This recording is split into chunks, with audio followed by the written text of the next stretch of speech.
கடந்த ஒரு வார காலமாக இந்த குடும்ப திருமண விழா பிரமிப்பை ஏற்படுத்தியது. தமிழக அளவில் இது ஒரு குறிப்பிடத்தக்க பெரிய திருமணம்.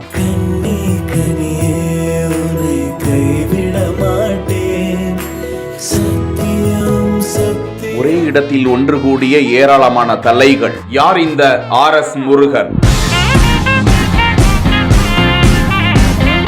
அவரது பின்னணி என்ன? பல ஆயிரம் கோடிகளுக்கு அதிபதியானது எப்படி?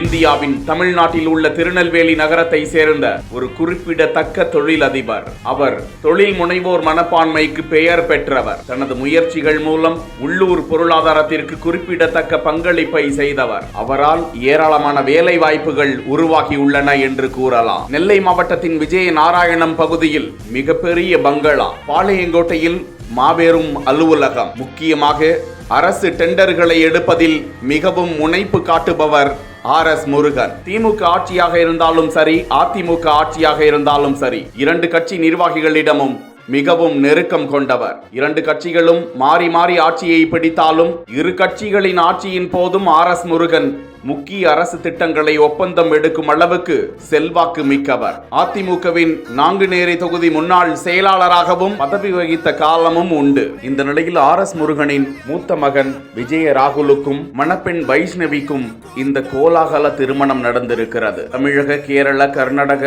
ஆந்திர மாநில கலாச்சாரத்தை சேர்ந்த ஏராளமான கலை நிகழ்ச்சிகளுக்கு ஏற்பாடு செய்யப்பட்டிருந்தன. ஒரே திருமணத்தில் பல கட்சி பிரமுகர்கள், தொழிலதிபர்கள், அமைச்சர் பெருமக்கள் என ஒரே நேரத்தில் அரசியல் உலகத்தையும் தொழிலதிபர்கள் மத்தியிலும் இந்த திருமணம் பேச வைத்தது, பார்க்க வைத்தது என்றால் மிகையாகாது.